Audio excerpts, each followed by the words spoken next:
अक्सर जब अकेले वीडियोस बनाते हैं तो एक सवाल जहन में आता है कि इसे बिल्कुल प्रोफेशनल लुक कैसे दें। तो आज हम बात करने वाले हैं दो ऐसी बुनियादी चीज़ों पर, फ्रेमिंग और कंपोजिशन, जो किसी भी काम को वाकई एक अलग ही लेवल पर ले जा सकती हैं। तो चलिए शुरू करते हैं। हाँ, तो कभी ऐसा महसूस होता है कि वीडियो में वो प्रोफेशनल टच मिसिंग है। ये एक ऐसी चीज़ है जो बहुत से सोलो कंटेंट क्रिएटर्स महसूस करते हैं। मेहनत तो पूरी की जाती है, लेकिन जो फाइनल प्रोडक्ट है उसमें वो वाव फैक्टर नहीं आ पाता। तो आइए आज इसी मसले का हल निकालते हैं। तो सबसे पहले इस चैलेंज की बात करते हैं जो हर सोलो क्रिएटर को फेस करना पड़ता है। जब आप राइटर भी खुद, डायरेक्टर भी खुद और कैमरा ऑपरेटर भी खुद हों, तो कुछ चीज़ें मिस हो ही जाती हैं। और यही छोटा सा फर्क एक आम वीडियो को एक शानदार वीडियो से अलग करता है। देखें, जब एक ही इंसान सब कुछ मैनेज कर रहा हो तो शॉर्ट की छोटी छोटी डिटेल्स पर ध्यान देना मुश्किल हो जाता है, और इसका नतीजा वीडियो देखने में थोड़ी सी अनप्लान्ड लगती है, थोड़ी गैर पेशेवराना लगती है, भले ही कंटेंट कितना ही जबरदस्त क्यों ना हो। तो फिर इस मसले का हल क्या है? अच्छी खबर यह है कि सोल्यूशन महंगे इक्विपमेंट में नहीं है, बल्कि ये दो बहुत पावरफुल टेक्निक्स में छुपा है, फ्रेमिंग और कंपोजिशन। ये वो आर्ट है जो वीडियोस में अचानक से जान डाल सकता है। अच्छा, तो इन दोनों को थोड़ा आसान लफ्जों में समझते हैं। फ्रेमिंग का मतलब है कि आपका जो मेन सब्जेक्ट है वो फ्रेम में कहाँ है, ये आपका फोकस पॉइंट है। जबकि कंपोजिशन वो पूरी पिक्चर है, मतलब फ्रेम में जो कुछ भी है, सब्जेक्ट, बैकग्राउंड, लाइटिंग, ये सब मिलकर क्या कहानी बता रहे हैं। और यही सबसे अहम बात है, प्रोफेशनल लुक के लिए महंगे कैमरों की जरूरत नहीं है। इसका ताल्लुक स्किल से है, सामान से नहीं। अगर इन चीजों को समझ लिया जाए ना, तो अपने फोन से भी बिल्कुल शानदार वीडियोस बनाई जा सकती हैं। चलिए अब आते हैं प्रैक्टिकल साइड पर। हम 5 ऐसे बुनियादी उसूलों की बात करेंगे जो अच्छी कॉम्पोजिशन की फाउंडेशन है। जब आप इन्हें सीख लेंगे ना, तो यकीन करें अपने कैमरे को एक बिल्कुल नई नजर से देखेंगे। तो ये 5 बुनियादी उसूल हैं।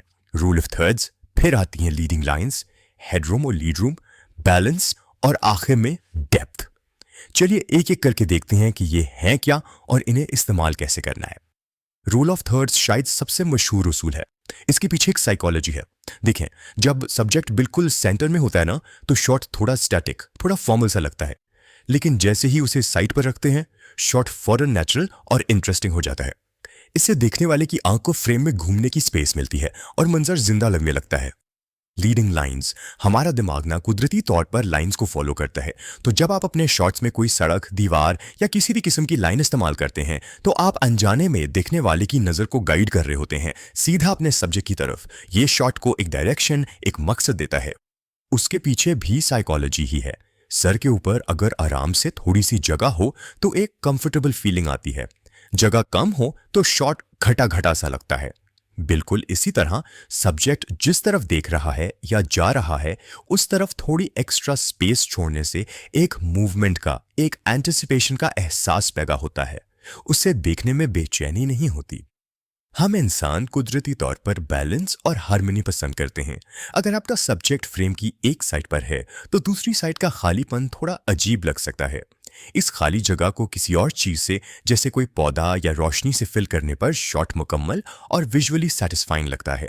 स्क्रीन तो एक फ्लैट 2D सरफेस है ना? लेकिन डेप्थ का इस्तेमाल इसे एक 3D दुनिया की खिड़की बना देता है। जब आप अपने शॉट में फोरग्राउंड यानी आगे की चीजें, मिडिल ग्राउंड और बैकग्राउंड यानी पीछे की चीजें शामिल करते हैं, तो आप सिर्फ एक तस्वीर नहीं दिखा रहे होते, बल्कि आप देखने वाले को उस सीन के अंदर बुला रहे होते हैं। तो ये तो हो गए उसूल, लेकिन असल सवाल तो ये है कि इन्हें प्रैक्टिकली इस्तेमाल कैसे करना है। ठीक, तो चलिए कुछ आम सिचुएशंस देखते हैं जो सोलो क्रिएटर्स को अक्सर पेश आती हैं। देखें, हर सिचुएशन की अपनी डिमांड होती है। इंटरव्यू में रूल ऑफ थर्ड जबरदस्त काम करता है, क्योंकि इससे गुफ्तगू नेचुरल लगती है। लेकिन अगर सोशल मीडिया के लिए वर्टिकल वीडियो बन रही है, तो सब्जेक्ट को सेंटर में रखना बेहतर है। क्यों? क्योंकि स्क्रॉल करते हुए फौरन नजर उस पर पड़ती है। इसी तरह डॉक्यूमेंट्री की कहानी वाइड, मीडियम और क्लोजअप शॉट्स के मिक्स से बनती है।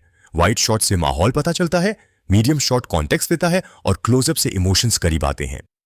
अच्छा जी, तो अब हम आते हैं अपने आखिरी हिस्से की तरफ। यहाँ हम कुछ प्रैक्टिकल टिप्स देखेंगे जिनसे फौरन बेहतर रिजल्ट्स मिलेंगे, और उन आम गलतियों की भी बात करेंगे जिनसे बचना बहुत जरूरी है। ये छोटी छोटी आदतें हैं, लेकिन इनका फर्क बहुत बड़ा पड़ता है। मिसाल के तौर पर एक ट्राइपॉड आपके शॉट्स को फौरन स्टेबल और प्रोफेशनल बना देता है।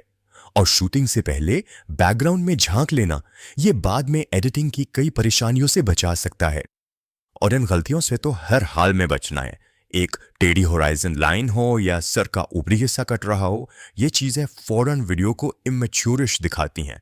हमेशा कोशिश करें कि फ्रेम साफ हो, बैलेंस्ड हो और बिल्कुल सीधा हो।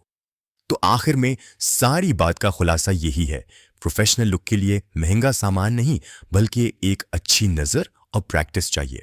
बस इन उसूलों को जहन में रखें, अपने आसपास की दुनिया को एक फ्रेम की तरह देखना शुरू करें और आप खुद देखेंगे कि काम में कितनी जबरदस्त तब्दीली आती है।